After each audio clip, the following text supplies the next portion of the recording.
The screen opens on Buckingham Palace's frost-covered courtyard, bathed in the pale, ethereal light of a January morning, its cream-colored stone walls glistening with a delicate sheen of ice, ancient and unyielding. Under a grey, heavy sky, royal standards flutter fitfully atop their flagpoles, their colors muted against the somber clouds. The Union Jack, a silent sentinel of tradition. The air is crisp, carrying the faint scent of wood smoke from distant chimneys, the crunch of frost underfoot, and the soft murmur of tourists huddled in coats, their cameras poised but subdued by the cold. Cathedral bells chime solemnly across London, their deep, mournful notes echoing through the frost-laden air, weaving a tapestry of reverence over the scene. In this frozen moment, where history and humanity converge, a secret shared by a dying pope with a royal guard will unfold a moment that will change everything. Not just for one man, but for all who learn of the courage to move when tradition demands stillness. As the bells toll their quiet hymn, one question lingers. What does it mean to honor duty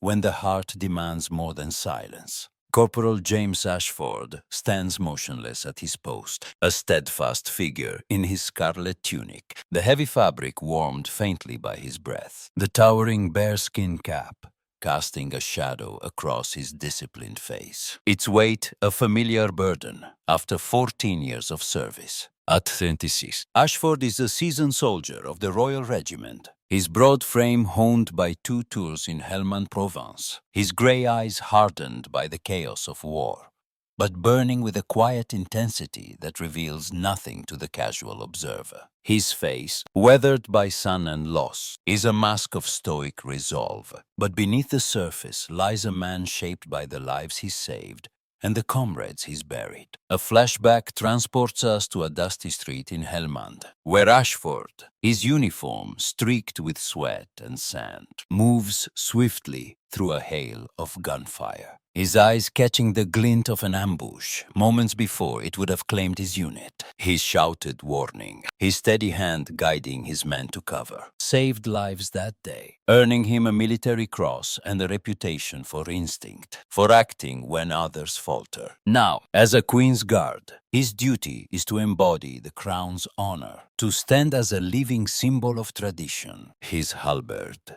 upright, his posture rigid, but his instincts, honed in battle, remain alert, scanning the courtyard with subtle shifts of focus, ready to detect the unexpected in this frost-covered scene. At precisely then, 04, a motorcade.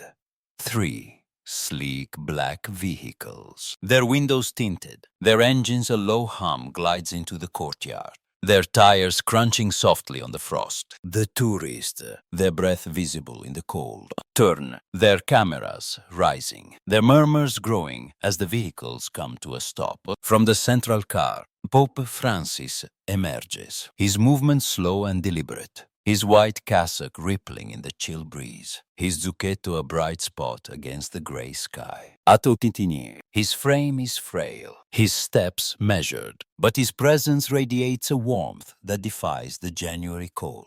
His eyes deep, compassionate, etched with the wisdom of a life spent surveying the guards, with a reverence that silences the crowd. Ashford's mind locks into protocol. Dignitary, on approach, no deviation, no movement, no breach of the centuries-old tradition that defines his role. He stands taller, his halberd steady, his grey eyes fixed forward. But his heart stirs, recognizing the man whose humility has touched the world, whose voice has called for compassion in the face of rigidity. The courtyard is a tapestry of quiet anticipation. Tourists clutching guidebooks, their scarves wrapped tightly. A vendor pausing his coffee sales, his cart steaming in the cold. An elderly couple leaning on each other, their faces lit with awe at the Pope's presence. A young priest, part of the Vatican entourage, adjusts his cassock, his eyes bright with pride, while a photographer, her lens trained on Francis, moves carefully, her breath fogging in the air. The frost crunches under the Pope's black shoes, as he approaches the guards, his aides trailing at a respectful distance. Their faces a mix of reverence and vigilance. Francis poses, his hands clasped, his gaze lingering on each guard, as if seeing not just their uniforms, but their souls. Ashford feels the weight of that gaze, a fleeting moment of connection that stirs something deep within. But he remains still, his training, a fortress, his duty to the crown, absolute, his halberd a silent vow. The conflict erupts without warning. As Francis, his steps faltering on a frost-slicked cobblestone, stumbles, his arms flailing, his cassock billowing as he fights for balance. The courtyard freezes. Cameras stop. Aides gasp. Tourists clutch their coats in shock. Their faces a gallery of alarm. Ashford reacts instantly, his instincts overriding protocol, his body moving before his mind can protest. He steps forward, his halberd set aside with a soft clink, his gloved hand steadying the Pope's elbow, his grip firm but gentle, a soldier's strength tempered by reverence. The moment is electric, a breach of centuries of tradition that silences the crowd. The frost seeming to hold its breath as Ashford, a Queen's Guard, breaks formation to save a man from falling. Francis, steadied, turns to Ashford, his face lighting with a warm, knowing smile, his eyes crinkling with gratitude. "Thank you, son," he says, his voice soft but resonant, carrying the weight of his years, his hand resting briefly on Ashford's arm, a gesture of trust that pierces the guard's stoic facade. Ashford resumes his position, his face impassive, his halberd upright, but the weight of his action lingers, a ripple in the frost-covered courtyard, a moment that will echo far beyond the palace walls. 15 minutes later, the formalities of the visit continue.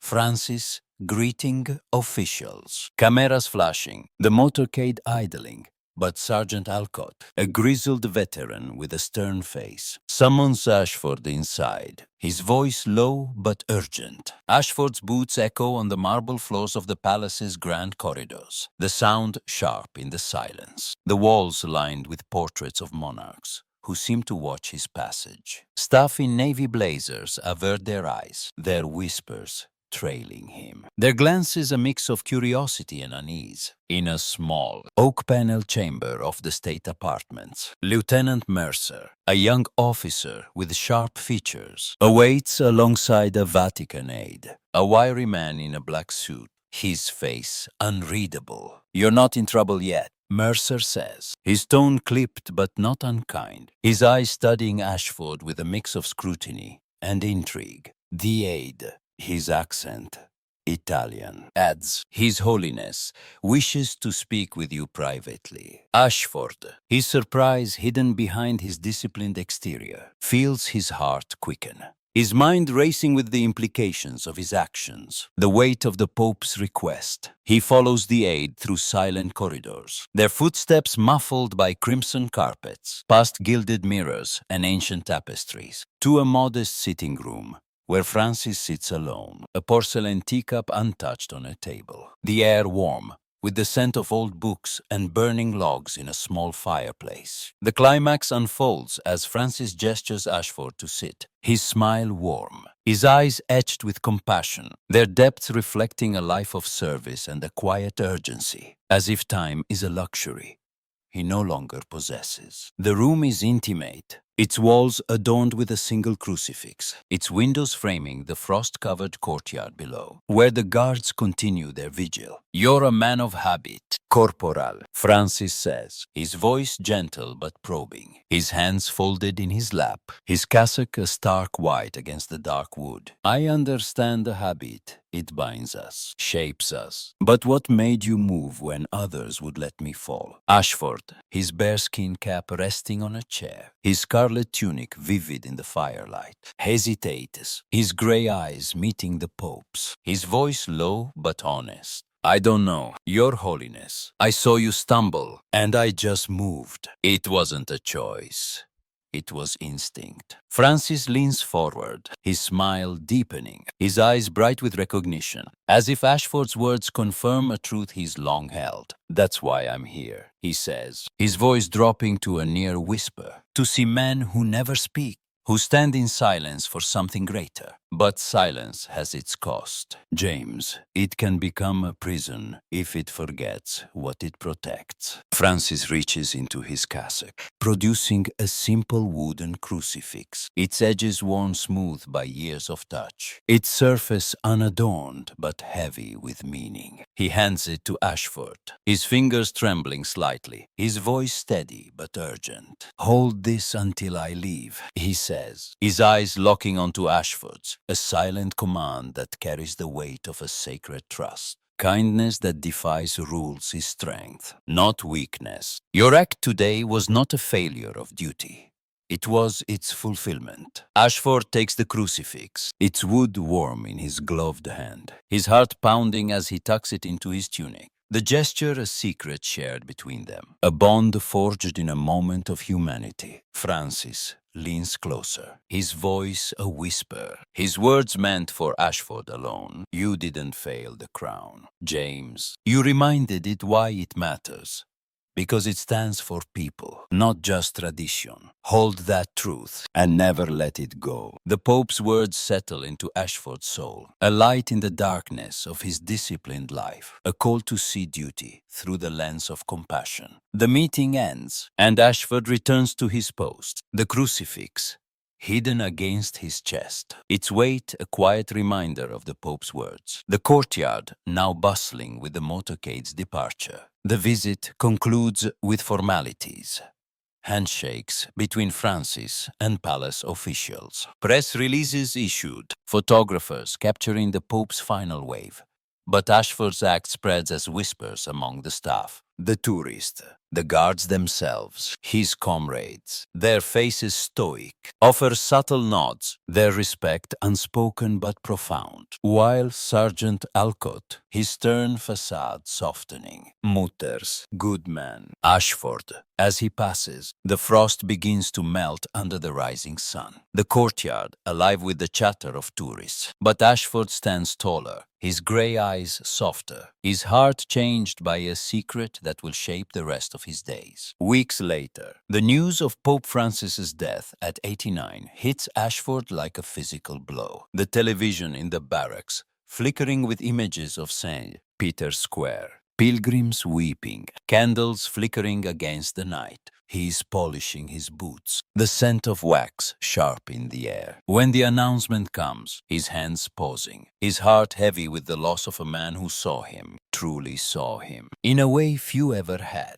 A Vatican letter arrives the next day, its envelope simple but sealed with a red wax crest, its contents penned in a careful hand. "You moved out of principle. Corporal Ashford," it reads, the words attributed to a Vatican aide, but carrying Francis's spirit. Reverence without humanity is only ceremony. You honored His Holiness by acting, by choosing compassion over protocol. Never forget the strength in that choice. Ashford reads it alone in his quarters, the letter trembling in his hands, his grey eyes glistening as he places it beside the wooden crucifix, now kept in a small wooden box, its lid carved with a simple cross, a shrine to a moment that redefined his understanding of duty. The aftermath unfolds in quiet, profound ways. The frost of that January morning giving way to the soft rains of February. The palace courtyard alive with new visitors, new guards, but forever marked by Ashford's act. He learns from news reports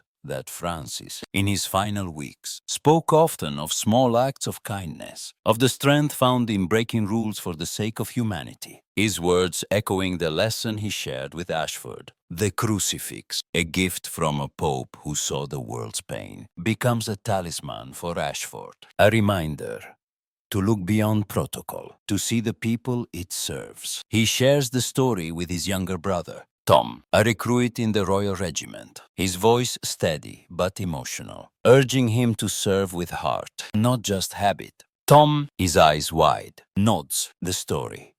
shaping his own path. A legacy passed from one soldier to another. At a tribute for Pope Francis at Westminster Cathedral, Ashford attends in civilian clothes, his military cross pinned to his jacket, the air heavy with the scent of incense and candle wax. The pews filled with mourners from across London. The cathedral's stained glass windows cast jewel-toned light across the congregation. Their prayers, a soft murmur, their voices rising in a hymn for a pope who loved the forgotten. Ashford, his face somber, approaches a banner draped with white roses, a portrait of Francis smiling down, and places the wooden crucifix beneath it, his fingers lingering, his heart full. A Vatican aide, the same wiry man from the palace, stands nearby, his black suit crisp, his eyes meeting Ashford's with a nod of recognition, a silent acknowledgement of the secret they share. He'd be proud, the aide says, his voice low, his hand resting briefly on Ashford's shoulder, a gesture that carries the weight of Francis's blessing. The story of that frost-covered morning spreads quietly, not as a headline but as a whisper, a tale told among guards, palace staff, and those who witnessed the Pope's visit. Tourists who captured the moment on their phones share grainy videos, their captions praising the God who moved, the Pope who smiled, the humanity that triumphed over ceremony. The elderly couple, now back in their Yorkshire village, recount the story to their church group, their voices warm with pride, their photos of the day a cherished memory. The photographer, her images published in a Catholic journal, writes of the guard's instinct, her words a tribute to a moment of grace. The young priest, now back in Rome, includes Ashford's act in a homily, his voice thick with emotion, urging his flock to act with love, even when rules demand stillness. Ashford returns to his post in the weeks that follow. The January frost, now a memory. The courtyard alive with the first signs of spring. The royal standards fluttering under a brighter sky. His scarlet tunic glows in the sunlight. His bearskin cap steady. His halberd a silent vow to protect. But his heart is different, softened by the Pope's words, strengthened by the crucifix that now rests in his quarters. His comrades, their faces stoic, notice the change.